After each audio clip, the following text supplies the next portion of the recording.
Embarc is a 3-year post-secondary success program for low-income high school students in the city of Chicago. We serve about 700 students across the city, and we do really tremendous work. So our students are coming from low-income backgrounds and are going to school in very isolated communities.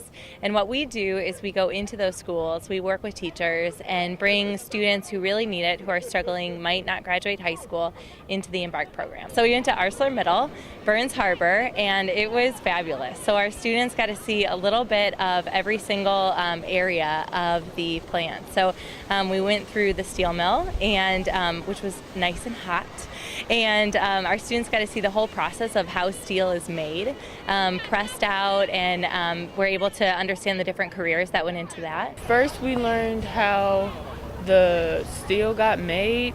This process, it was like I think it was a coil. It was like really hot. It was like thousands of degrees temperature in Fahrenheit. I like that the most. The class that came today is my freshman biology class, where we're learning a lot about Earth and the ecosystems around our neighborhoods, particularly the lake environment. We're having them plant some plugs of some sandgrass.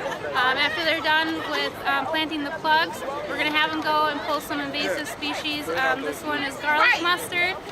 It's a really nasty invasive. It actually releases toxins into the soil that prevents other plants from growing. Favorite part of the day would have to be the field work, planting and pulling the mustard. I'm in Mr. Collins' environmental science class, and we learned about like invading plants and how they invade different types of ecosystems.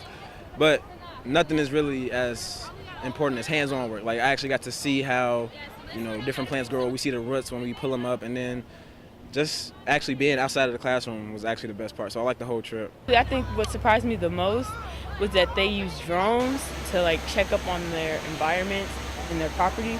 I didn't expect them to actually use drones because it's so modernized and it's sort of made for teenagers and kids. I think the students understand, one, the steel industry better, but also how it relates to their lives and their everyday materials that they're using, but they also understand where this material is coming from and how many resources go into the steel industry and the production of steel. I was actually interested in chemical engineering before this, but now I'm actually interested in working in a steel mill. Now that I found out, the pay, and it's actually a fun job. Technical engineering and just engineering in general is very important, and it actually interested me today.